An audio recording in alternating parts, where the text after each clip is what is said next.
Natal beberapa hari lagi, 2 hari lagi, dan tahun baru kurang lebih seminggu lagi. Saya mau tanya kepada Bapak Ibu Saudara, sebagai perenungan saya, perenungan Bapak Ibu Saudara semuanya, sejauh mana kita menantikan Natal dalam kehidupan kita? Sejauh mana kita senantiasa merindukan Natal? Tadi worship leader menyatakan bisa menjadi Natal setiap hari, menanti Kristus setiap hari. Itu menjadi kerinduan kita. Tadi yang lagu terakhir, yang terutama di dalam hidup ini. Tidak kebetulan kalau tema khotbah ini mengutamakan Kristus. Kalau kita mengutamakan Dia, ketika Dia menjadi yang pertama di dalam hidup kita, maka segala kehidupan itu akan berubah. Hidup kita itu akan ditata ulang. Prioritas kehidupan kita akan diperbarui, dan tujuan hidup kita mau diterangi. Itu kalau kita menantikan, maka pertanyaannya adalah sejauh mana kita menantikan Natal itu? Ataukah sekedar hura-hura ibadah Natal kesana kemari dengan sukacita setelah Natal selesai? Ataukah benar-benar Kristus itu bertahta dalam kehidupan kita, dan kehidupan kita akan ditata ulang, tujuan kita akan diperbarui, prioritas kita akan diperbarui, dan tujuan kita akan diterangi. Menginjak tahun baru, hidup kita akan menapak dengan luar biasa. Mari kita tundukkan kepala. Bapa di dalam surga, kami rindu Engkau senantiasa bertahta dalam hidup kami. Kami rindu Engkau ada di dalam hidup kami, memerintah dalam hidup kami, menjadi yang utama dalam kehidupan kami. Kami mau Tuhan kehidupan kami ditata ulang. Kami mau Tuhan kehidupan kami diperbarui, orientasi kami diperbarui, dan tujuan hidup kami jelas. Ketika kami mengutamakan Engkau dalam segala bidang dalam kehidupan kami, di dalam segala aspek hidup kami ya Tuhan. Sekarang berbicaralah Roh Kudus. Hamba-Mu siap untuk mendengarkannya, karena firman ini berperang bermata dua. Kami boleh dibentuk dengan kebenaran firman Tuhan. Biarlah firman-Mu jelas membentangkan dalam kehidupan kami Tuhan. Terima kasih. Berkuasalah Roh Kudus atas hati dan pikiran kami. Dan biarlah Engkau sendiri yang menata ulang hidup kami, yang memperbaharui prioritas dalam kehidupan kami, dan tujuan kami Engkau tata sedemikian kehadiran, sehingga kami boleh memiliki masa depan yang kilang gemilang, karena Engkau berjalan di depan kami. Terpujilah Tuhan. Dalam nama Tuhan Yesus kami berdoa dan mengucap syukur. Yang siap mendengarkan firman Tuhan katakan amin. Silakan duduk Bapak Ibu Saudara. Terima kasih tim Praise and Worship. Shalom. Jadi Bapak Ibu Saudara, tema yang diberikan kepada saya adalah mengutamakan Kristus. Mengutamakan Kristus. Sehingga pada hari ini saya memberi judul preeminent. Ya, nanti kita akan menerangkan. Karena apa? Pada saat kita mau untuk menempatkan Dia yang bertahta dalam hati kita, pada saat Dia menempatkan Dia dalam hati kita, karena ada dua yang berkuasa. Yang pertama adalah Tuhan sendiri yang masuk dan bertahta, atau hanya masuk keluar lagi. Yang kedua adalah ego. Kita nggak sadar. Kita bilang, wah iblis yang memerintah dalam kehidupan kita. Enggak, ego yang paling besar. Tahu ego? Ya, inilah yang kita akan renungkan. Ya, baik. Supaya kita bisa melihat bagaimana arti preeminent ini ya. Kita akan langsung masuk ke slide karena waktu jalan terus. Jadi kalau kita ngomong preeminent itu sebenarnya adalah yang utama.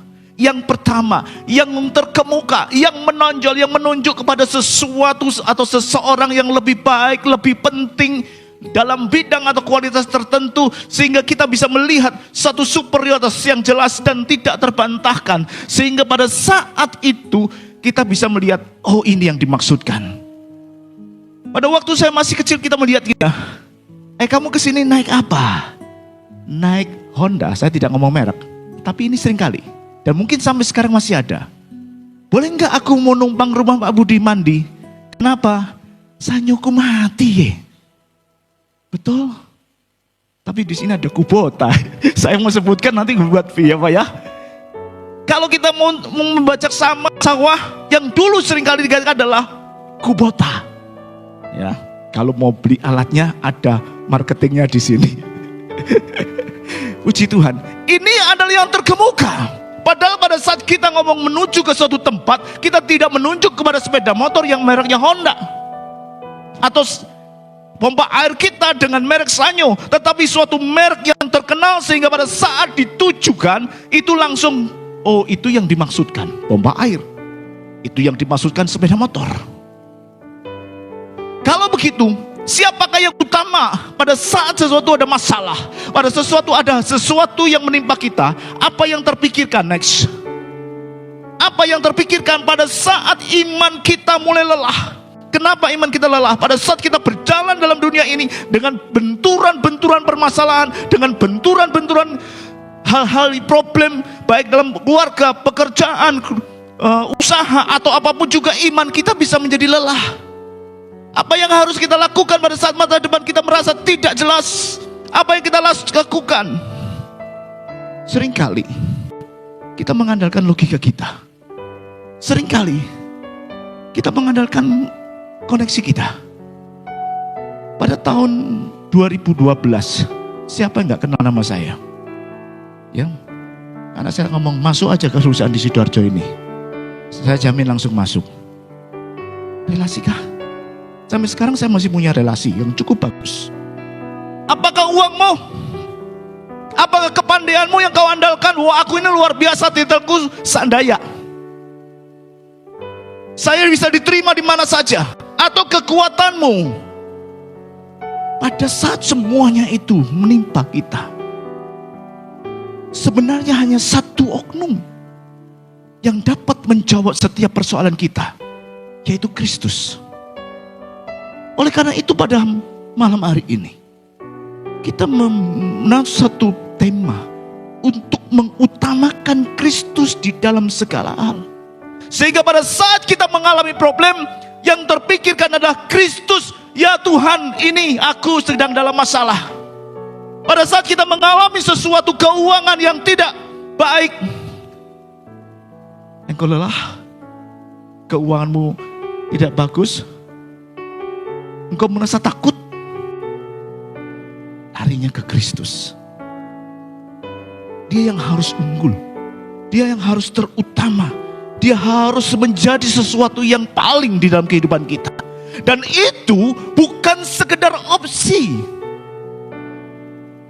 bukan sekedar pilihan, bukan opsi, bukan pilihan, tapi standar hidup yang harus kita pegang di dalam kehidupan kita. Itu bukan cadangan, tetapi preeminent, yang terutama. Seperti lagu tadi katakan, yang terutama di dalam hidup ini. Itu bukan sekedar opsi, itu bukan sekedar satu lagu yang dinyanyikan, tetapi menjadi preeminent dalam kehidupan kita. Sekarang ini yang menjadi utama dalam kehidupan kita adalah ego. Bagaimana kita melawan ego di dalam kehidupan kita? Hari ini kita mau belajar dari seorang tokoh yang bisa mereframe total kehidupannya, yang bisa mereset total kehidupannya. Yang awalnya dia bagus, sangat luar biasa, dia sangat menonjol, dia sangat pintar, dia sangat religius, dia sangat berpengaruh, dia sangat terpandang, tetapi tahta di dalam hatinya adalah ego, egoisme. Yang menjadi center dalam kehidupannya adalah ego, yang ia banggakan adalah ego.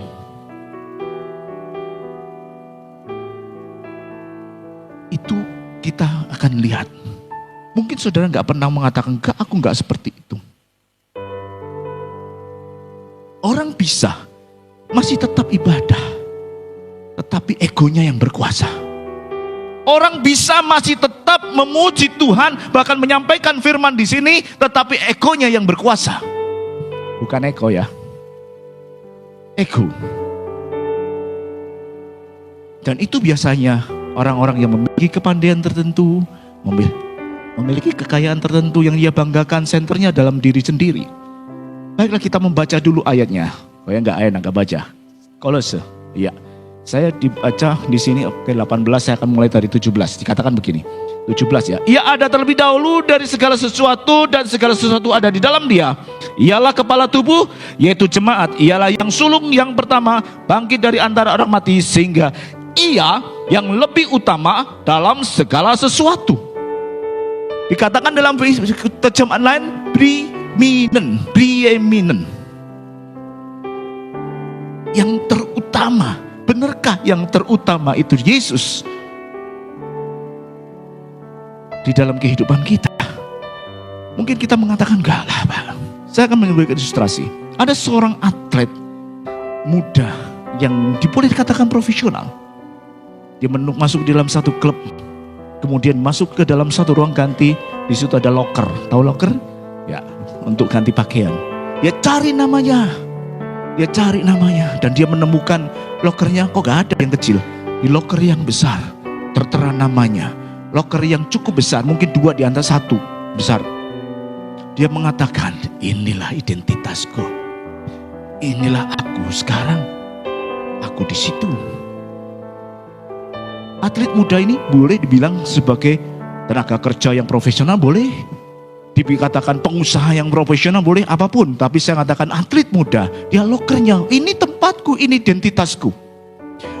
Dia berusaha untuk memberikan maksimal, memberikan kontribusi, memberikan satu support yang luar biasa, sehingga timnya luar biasa. Pada minggu pertama dia begitu bergairah, namun ada satu kesalahan yang membuat dia tidak bisa mewujudkan ekspektasinya.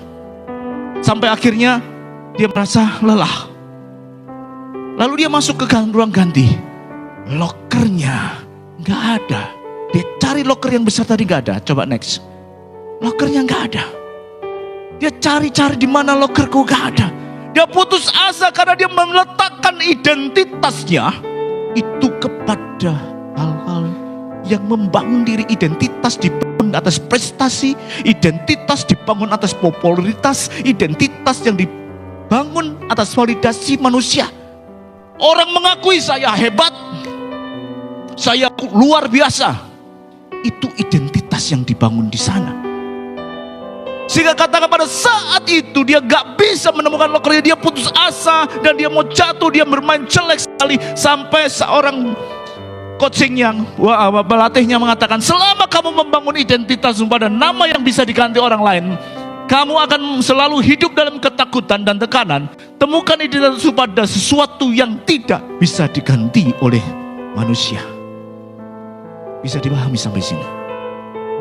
Bagaimana kita menetapkan identitas itu bukan sesuatu yang mudah goyah.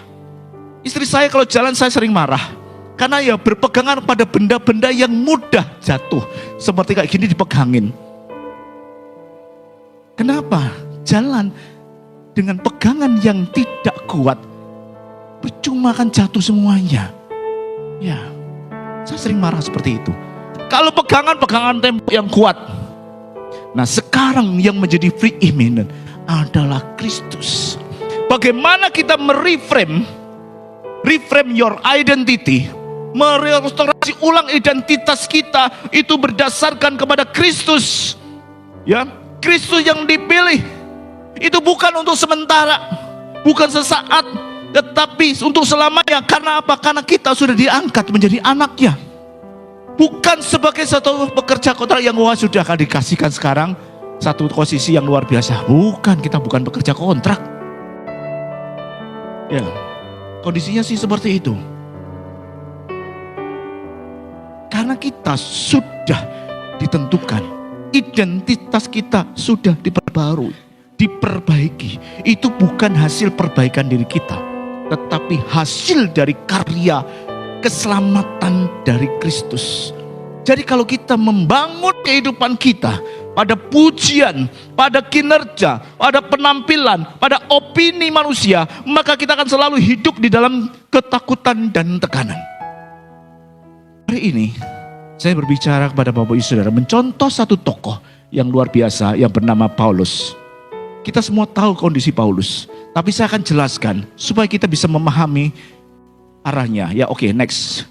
Paulus yang pertama, sebelum dia Kristus yang terutama dalam dirinya, dia memang orang yang menjadi yang luar biasa. Ya, sebelum bertobat namanya Saulus, fanatik terhadap agama, bukan terhadap Kristus. Dia seorang yang religius, seorang yang bangga kepada dirinya sebagai orang Farisi, garis keturunan dan prestasi rohaninya, yang terpelajar dan pandai retorika, didikan dari bawah pimpinan Imam Gamaliel. Segalanya dia miliki. Ada alasan untuk kebanggaan. Dia meletakkan semuanya pada saat itu. Jadi kalau kita mengatakan dia bangga sebagai orang Farisi, sebagai ahli Taurat, dia bangga sebagai orang yang mempunyai garis keturunan dan prestasi rohani yang tinggi. Seorang imam, kalau katakanlah seorang imam sebelum punya posisi agama yang cukup tinggi. Dan dia mengatakan orang yang terpelajar dan pandai beretorika. Maksudnya beretorika, dia berdebat dan selalu menang. Berdebat tentang keagamaan. Siapa yang ngalahin gue? Seperti itu kan? Dia orangnya, dia dididik di Imam Gamaliel, imam yang paling terkenal pada waktu itu. Posisinya di puncak. Sehingga pada saat posisi puncak di reputasi religius, next, dia juga memiliki ketaatan kepada batuan agama yang ketat. Memegang aturan cara beribadah, cara kehidupan sehari-hari dari mazhab yang paling keras Yahudi. Mazhab yang paling keras. Ya, karena dia paling keras, biasa merasa agamaku yang paling benar, ajaranku yang paling benar, statementku yang paling benar. Sehingga setiap orang yang menentang atau yang melawan ajaran ini, itu berarti melawan dia, dia harus aniaya. Tidak heran dia menganiaya orang-orang Kristen dan menjadi eksekusi pada saat membunuh Stefanus. Karena ajaran Kristus yang masuk, dan itu menentang ajaran-ajaran Yahudi pada saat itu. Dia mengejar hukum. Orang hukum, dek. Ketaatan pada hukum dan kepatuhan hukum itu menjadi utama. Sehingga taat hukum itu berarti harus dihukum, bukan dibasmi. Sama seperti Saulus pada waktu itu. Dia merasa agama yang paling benar, maka semua orang yang menentang ajarannya adalah menentang. Sehingga harus dihabisin seperti Stefanus. Dan dia juga ada kekuasaan untuk otoritasnya. Next. Ya, cepat ya. Ambisi untuk mengontrol. Kenapa? Karena dia pegang kuasa. Bagian imam, dia orang yang luar biasa. Ya. Dan dia merasa bahwa tindakan menganiaya itu benar. Sehingga orang berteriak demi nama Allah untuk membunuh, bebas. Ya, ada yang berteriak demi nama Allah tapi membunuh orang. Itu bukan terjadi zaman sekarang, zaman dulu ada. Merasa tindakan untuk menganiaya gereja adalah tindakan membela Allah. Itu zaman dulu sudah ada. Menghadapkan orang-orang itu kepada pemasis agama, dia minta surat kuasa untuk bisa pergi ke Damsyik. Supaya bisa menangkap lebih banyak lagi orang-orang pengikut Kristus yang mengikut Kristus untuk dibawa ke rumah dan dibawa ke Yerusalem untuk disidang. Karena ego, aku berkuasa. Didikan seorang Imam Gamaliel yang paling terkenal, orang Farisi, ahli Taurat, pendidikan tertinggi, egonya yang memerintah. Namun pada saat perjalanannya menuju ke Damsyik, sesuatu yang supranatural terjadi. Ada sinar yang menyerang dia, membuat dia jatuh debah ke tanah dan mengatakan, Saulus, Saulus, mengapa engkau menganiaya aku? Dia katakan begitu. Siapakah engkau Tuhan? Nanti ayatnya dibaca sendiri ya. Saya waktunya jalan terus. Siapakah engkau Tuhan? Saulus menjadi bertobat karena ia bertemu dengan Yesus, bukan di atas mimbar dan dia menjadi jemaat, bukan di dalam gereja, bukan di tempat yang lain, tetapi di jalan menuju perjalanan ke Damsyik. Dia bertobat dan menerima Yesus. Diubahkan kehidupannya, diperbarui tujuannya, orientasinya, dan tujuan hidupnya diperbarui. Saya akan terangkan nanti, supaya ini bisa menjadi jelas terlebih dahulu. Dia berubah itu bertemu dengan Yesus bukan di mimbar, bukan di bait Allah, tetapi dalam perjalanan menuju ke Damsyik. Sangat luar biasa itu yang terjadi, ya. Kalau kita lihat ayat ini kan di Kisah Rasul. Kisah Rasul 9 ayat 1-2 ya. Saulus serba ke tanah, Kisah Rasul 9 ayat 3 dan 4. Ada disebutkan enggak? Enggak ya, oke. Itu yang terjadi, nanti dibaca sendiri. Namun ketika dia menerima Kristus, setelah perjalanannya ke Damsyik, dia menerima Kristus. Next. Setelah menerima Kristus, objeknya berubah. Ketika Kristus menjadi yang terutama, semua yang dulu diagungkan oleh Yesus menjadi kehilangan tahta. Karena dia menganggap semuanya menjadi sampah, semuanya menjadi rugi karena pengalaman akan Kristus. Yang pertama, yang terlebih dahulu, dia adalah mengganti identitasnya. Identitas di sini bukan KTP. Bukan sekedar KTP atau seperti kita mau dibaptis. Oke, dibaptis, namanya dulu Sueko, sekarang setelah dibaptis menjadi Paulus Sueko. Bukan sekedar itu. Atau dikatakan dulu namanya adalah Saulus, seorang mahasiswa murid Gamaliel. Ya, dari Tarsus, orang Farisi, dari garis kelas yang terlatih di dalam hukum Taurat, seorang yang fanatik terhadap ajaran, hingga ajaran Yesus adalah ajaran yang berbahaya, yang menyesatkan orang Israel. Itu adalah KTP yang lama.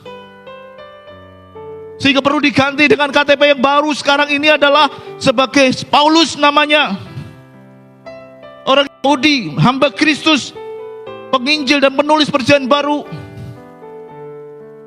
Bukan sekedar identitas itu.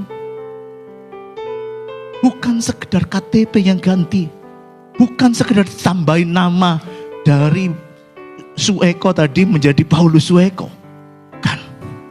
Tetapi dia mengatakan satu pernyataan yang luar biasa. Dalam Galatia 2:20 dikatakan, namun aku hidup, tetapi bukan lagi aku yang sendiri yang hidup, melainkan Kristus yang hidup di dalam aku. Dan hidupku yang kuhidupi sekarang di dalam daging adalah hidup oleh iman dalam anak Allah yang telah mengasihi aku dan menyerahkan dirinya untuk aku. Dia mengatakan begitu. Itu satu pernyataan loh. Pernyataan profetik yang diucapkan. Deklarasi yang diucapkan. Dan itu bukan serta-merta. Bukan ujuk-ujuk. Ketika dia mematikan egonya, ada satu proses.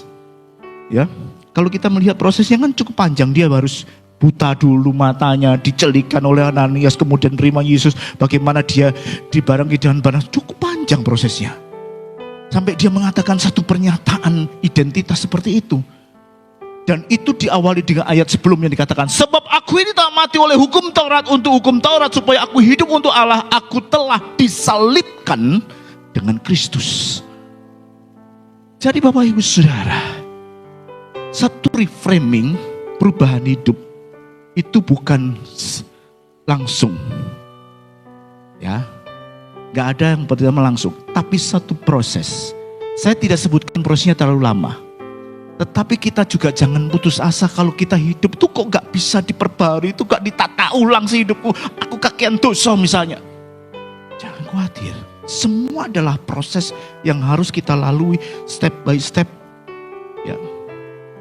Kemudian setelah identitasnya diganti, dia orientasi hidupnya, orientasi nilainya itu diganti. Next, orientasi nilainya diganti. Ya. Bayangkan Bapak Ibu Saudara, pada saat dulu dia bangga dengan pencapaian rohaninya.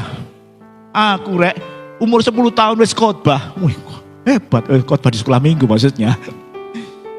Ya, intelektualnya yang sangat berpengaruh. Tetapi dikatakan semuanya itu adalah rugi. Semuanya rugi. Filipi 3:7-8. Tetapi apa yang dahulu merupakan keuntungan bagiku, sekarang kuanggap rugi karena Kristus. Malahan segala sesuatu kuanggap rugi karena mengenalkan Kristus Yesus Tuhanku lebih mulia daripada semuanya. Oleh karena dialah aku telah melepaskan semuanya itu dan menganggapnya sampah supaya aku memperoleh Kristus.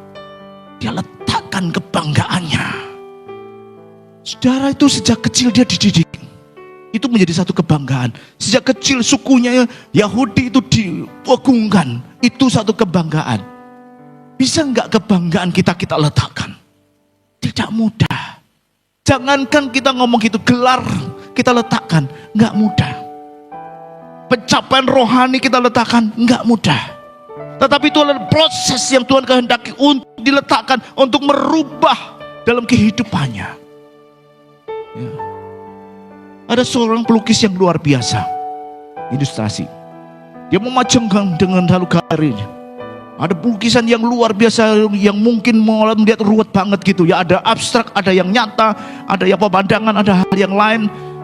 Terus kemudian sampai pada ujung dia mengatakan ada satu lukisan sederhana, hanya seorang yang memakai jubah dengan darah dan mahkota duri. Tetapi ditulis di bawahnya dikatakan the preeminent one. Kenapa Pak? Padahal tulisan itu, ini kan lukisan sederhana. Kenapa ditaruh di tempat yang tinggi? Sedangkan yang lain, lukisan-lukisan yang luar biasa diberi lampu yang seadanya, di sini gelap.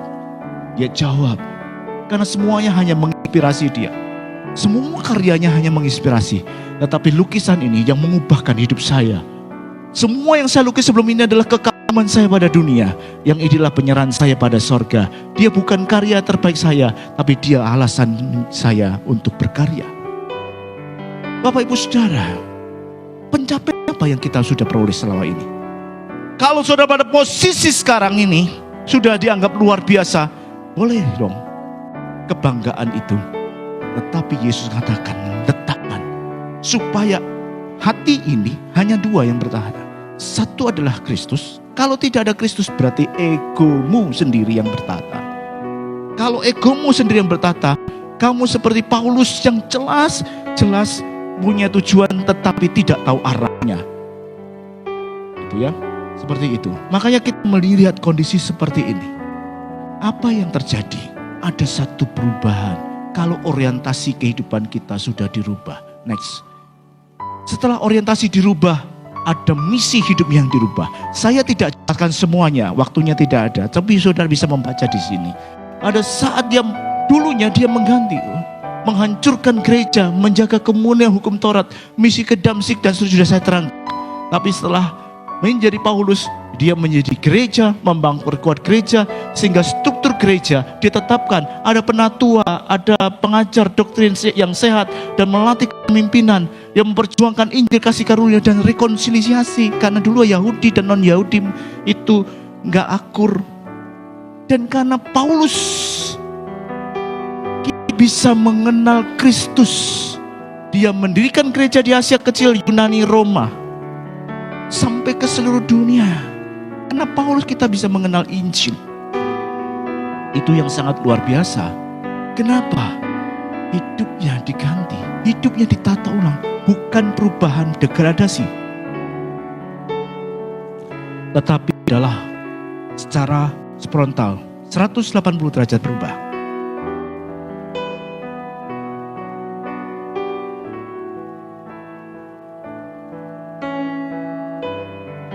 Baik, sampai di sini.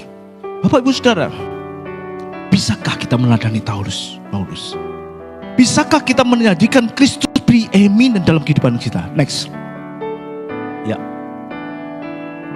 Hidup dalam Kristus preeminent. Bukan berarti kalau kita meneladani Kristus, meneladani Paulus untuk menjadikan Kristus yang utama, terus kita bebas masalah. Justru Paulus setelah menerima Kristus, masalahnya semakin banyak. Setelah menerima Kristus, dia dikucilkan dari dunianya, dia disingkirkan, dia dimusuhi, dia didera, dia disiksa, dia karam kapal, dia mengalami banyak hal. Karena apa? Dia merasa seorang diri, hanya Kristus yang bertata. Padahal pada saat dia mempunyai segala sesuatu, siapa yang berani melawan Saulus? Enggak ada. Tetapi pada saat di Kristus di dalam kehidupannya, dia mau menderita demi Kristus, bukan dengan egonya sendiri. Maka dia katakan, aku mau bermegah. Ya, tidak mau bermegah selain dalam salib Tuhan. Dia mengatakan seperti itu, menjadi sesuatu yang utama, meskipun keadaannya bertolak belakang. Ini berat. Ini berat. Tetapi menjadi bagian kita. Yuk, mau gak kita melakukan seperti itu?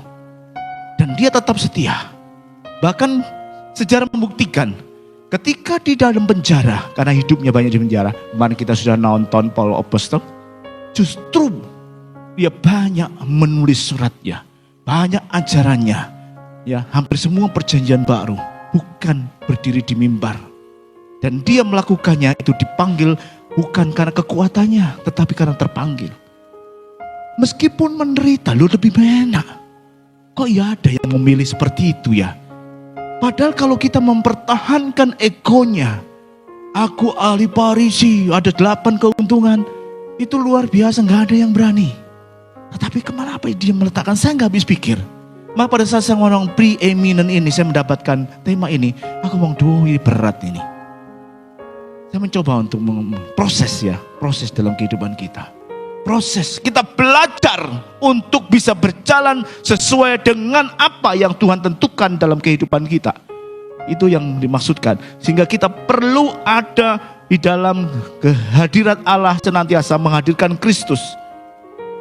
Ya, kita bayangkan bagaimana kalau ego yang berkuasa. Bagaimana kalau Kristus yang berkuasa. Semua pusat keputusan, semua motivasi kita, motivasi pelayanan kita, sumber diri kita, itu berdasarkan kepada Kristus yang hidup sebagai kehendak yang harus ditaati, bukan kehendak kita sendiri, bukan kemauan kita sendiri. Menempatkan Kristus sebagai yang utama, sebagai yang preeminent, bukan sebagai praktis, bukan sebatas simbolis. Next. Bukan simbolis saja, tetapi memang nyata di dalam kehidupan kita. Bagaimana kita mendapatkan Kristus dalam praktik? Sebelum masuk ke sana, saya bertanya dulu, siapa yang duduk di tengah-tengah kehidupan kita, hidup saya? Suara siapa yang pertama saya respon? Siapa yang menata keputusan saya? Saya bisa Bapak Ibu Saudara sendiri. Pada saat ada sesuatu permasalahan, saya biasanya langsung, saya bisa, langsung jalannya lurus. Sekarang saya mencoba untuk diam. Mencoba ya, mohon maaf kalau belum. Karena pada saat ada masalah, pikiran langsung jalan teng-teng lari ke kemana-kemana, tutupannya kemana, maksudnya itu sudah langsung jelas. Saya posisi sampai puncak, baik dalam pekerjaan, dalam penghasilan dan segala sesuatu. Saya mencoba untuk melapaskan bagaimana untuk menjadikan Kristus yang bertahta di dalam kehidupan kita. Siapa yang duduk di hati saya, karena di hati ini hanya ego atau Kristus. Siapa yang memerintah, yang kita respon pada saat ada persoalan. Kalau normal di gereja seperti ini, aman, semua suci, semua kudus. Tapi saat di luar, siapa yang memerintah? Pada saat disenggol sedikit, siapa memerintah? Saya kok dilawan. Saya kok dilawan. Habis semua. Apalagi saya yang terakhir di WJP, menjadi satu kebanggaan bisa PHK orang-orang pengamanan yang notabene punya pangkat bahkan tinggi loh. Level kolonel beberapa yang sudah saya pecah. Kebanggaan, maka saya keluar juga gak sejahtera. Kalau mau ngomong pengamanan, lingkungan saya pengamanan. Sampai sekarang hubungan dengan mereka, kebanggaan. Siapa yang menata ulang keputusan saya untuk ke depan? Galatia 2:20 katakan, aku hidup tetapi bukan aku lagi, tetapi Kristus yang hidup di dalam aku, dan hidupku yang kuhidup sekarang di dalam daging adalah hidup oleh iman dalam anak Allah yang telah mengasihi aku dan menyerahkan dirinya untuk aku. Memang tidak mudah, karena syarat utama untuk mengikut Kristus adalah menyangkal dirinya, memikul salibnya setiap hari. Dan baru mengikut Kristus. Yang berat itu syaratnya. Karena apa? Pada saat ego berkuasa, kita gak bisa pikul salib. Pada saat ego berkuasa, kita tidak bisa menyangkal diri. Jamin, saya sudah melakukannya. Kalau ego saya berkuasa, gak mungkin aku bisa menyangkal diri. Gak mungkin aku bisa. Karena pikul salib itu mengharuskan kita untuk selalu membuat keputusan-keputusan untuk tunduk kepada firman Allah di dalam daging kita. Itu menyalibkan ego. Untuk tunduk kepada firman Allah setiap hari, menyalibkan kedagingan itu berat setiap hari. Ya, memberikan ruang kepada Roh Kudus untuk mengoreksi kehidupan kita. memberi ruang kepada Roh Kudus untuk mengkoreksi, untuk mengisi kehidupan kita. Sehingga kalau kita bisa, kehidupan kita bisa ditata ulang. Dan itu adalah satu proses, next. Proses yang harus kita lalui. Proses. Sehingga pada saat kita menjadikan Kristus Raja dalam hidup kita, menjadikan Kristus bertahta, proses harus dilalui. Oleh sebab itu, ada beberapa tips di sini untuk menjadikan Kristus Raja. Yang pertama adalah periksa prioritas dalam kehidupan kita. Siapa yang menjadi prioritas? Pertimbangkan di mana waktu, uang, tenaga, pikiran yang terfokus untuk mengidentifikasi area di mana kita saat ini berkuasa. Masihkah kuasamu berkuasa? Masihkah uangmu berkuasa? Masihkah potensimu, kekuasaanmu yang berkuasa dalam hidupmu? Berdoa, memohon Roh Kudus untuk mengendalikan kehidupan kita dan berserah setiap hari. Karena tidak mungkin kita bisa mau sendiri. Pikul salib sangkal diri bukan hal yang mudah, hanya mudah untuk diucapkan. Oleh karena itu, kita harus mencari komunitas yang mendukung. Saya bangga punya komunitas Komsel Kekal. Meskipun orang memandang saya di sini tokoh dalam Komsel loh ya, maksudnya saya tidak mengundurkan diri.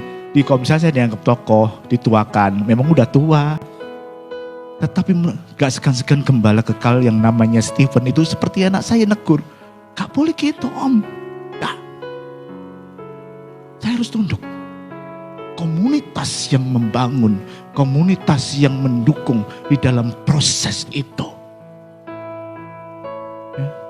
Itu yang harus kita cari. Jadi yang belum ikut Komsel, segera ikut Komsel. Supaya pada saat saudara mengalami hal yang berkaitan dengan semuanya itu, saudara tidak merasa sendiri. Tapi saudara punya saudara yang saling support satu dengan yang lain. Kalau kita sudah melakukannya, mari kita menata ulang dalam kehidupan kita. Menata ulang identitas kita, identitas diri kita. Bukan sekedar KTP. Identitas bukan sekedar KTP. Seperti tadi saya katakan, KTP-nya berubah namanya dengan nama baptis. Enggak. Kalau sebelumnya identitas kita tumbuh dari nilai-nilai yang dibangun pada prestasi. Kenapa kalau saya katakan prestasi itu pencapaian? Aku akan berarti karena aku berhasil. Orang akan menghargai aku karena aku berhasil. Karena aku juara. Karena aku nomor 1. Atau karena pujian atau opini. Ya. Orang menganggap aku hebat. Makanya identitasku aku taruh di sana. Orang menganggap aku ini luar biasa. Identitas kita ditaruh di sana. Itu pada pujian dan opini. Atau pada kontrol keamanan, kontrol kekuasaan. Aku aman karena aku memegang kendali. Siapa yang berani? Kekuasaan wilayah daerah Sidoarjo bagian barat di wilayah kekuasaan saya. Siapa yang berani? Kekuasaan yang menjadi. Atau dari luka batin, aku harus kuat supaya aku tidak disakiti lagi. Aku harus tegar, bahkan bisa menjadi kejam supaya aku tidak sakit hati lagi. Loh, ada yang seperti ini loh. Atau berdasarkan perbandingan, aku kan lebih baik dari mereka. Apalagi dengan etik di sini ya, saya lebih baik. Seperti itukah? Itu adalah identitas lama kita yang kita bangun berdasarkan kepada opini, berdasarkan pada prestasi, berdasarkan pada pujian, luka batin, perbandingan. Ingat seperti atlet muda lagi, pada saat kita menaruh hal-hal itu yang mudah goyah, maka kita akan tertekan dan kita akan jatuh. Apakah sebaiknya kita mendengar kepada Kristus, batu karang yang teguh? Itu kita bangun identitas kita, identitas yang baru yang Tuhan berikan dalam kehidupan kita. Kita bangun di atasnya, bukan kepada diri sendiri atau opini kita. Yohanes Pembaptis mengatakan, "Dia yang terlebih besar dan aku yang terlebih kecil." Kenapa? Secara manusia Yohanes Pembaptis itu yang menginjil pertama, dia membuka jalan, dia banyak pengikutnya, dia baptis banyak orang. Tetapi pada saat Yesus hadir, dia lebih banyak Yesus membaptis orang, lebih banyak pengikutnya. Saya senior, saya merasa, wih kok enak, dia baru muncul sudah banyak pengikutnya. Dia kan masih junior. Dia yang terlebih besar dan aku yang terlebih kecil. Yohanes katakan begitu. Bisa enggak itu menjadi pengakuan kita? Kita membangun identitas kita. Itu bukan hasil perbaikan diri kita, tetapi hasil karya keselamatan Allah karena kita dibenarkan. Enggak ada yang menyuruh kita benar. Kita sudah dibenarkan. Kita sudah diangkat menjadi anak. Dan kita dipersatukan dengan Kristus. Itu identitas baru yang sudah dilekatkan. Identitas baru yang sudah diberikan kepada kita. Apakah kalau sudah ada demikian, kita melepaskannya, enggak mau, aku mau menuruti ego? Rugi. Kalau kita sudah dibenarkan dan diangkat menjadi anak, bukan karyawan kontrak, kita dipersatukan dengan Kristus. Eman kalau dilepaskan, karena ikatan ini bukan hanya saat di dunia ini saja, tetapi sampai kepada kekekalan kita bawa. Jadi untuk apa kita mempertahankan ego? Kita lepaskan egonya. Roh Kudus, Kristus lahir, diam dan bertata dalam hatiku. Itu Natal. Makanya tadi saya bilang, sejauh mana Anda mendambakan Natal? Apakah sekedar perayaan biasa? Ataukah sudah menjadi sesuatu yang sudah tunggu supaya Kristus itu lahir dalam kehidupan kita dan bertata mengalahkan ego? Karena hanya satu tata, hanya ada satu tata. Saudara mau serahkan kepada ego atau saudara serahkan kepada Kristus? Terserah kepada saudara. Ya. Orientasi kita berubah. Karena nilai-nilai kita itu berasal dari Dia, dari firman Allah. Saudara tahu makna dari tetelestai?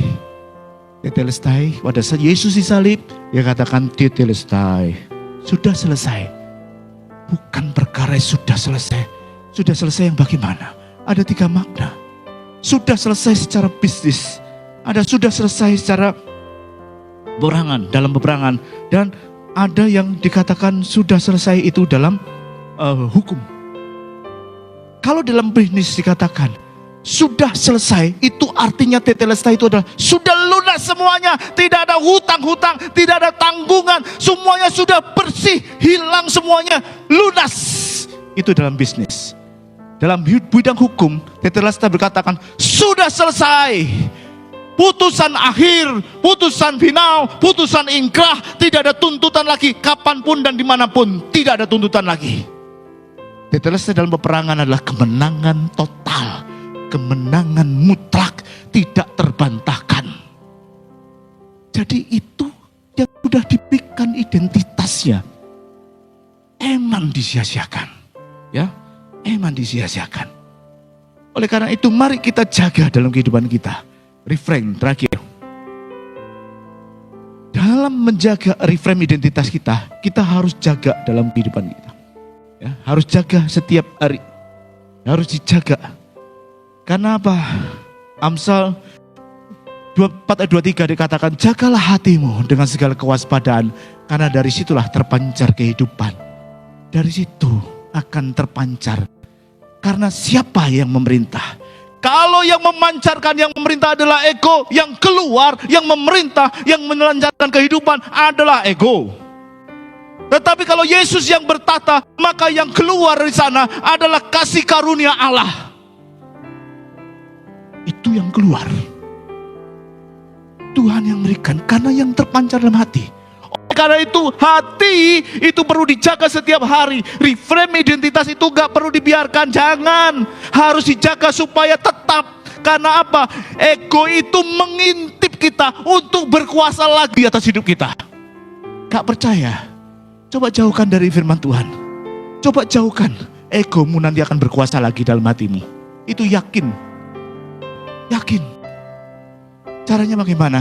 Dengan membangun identitas baru. Ini adalah sesuatu proses.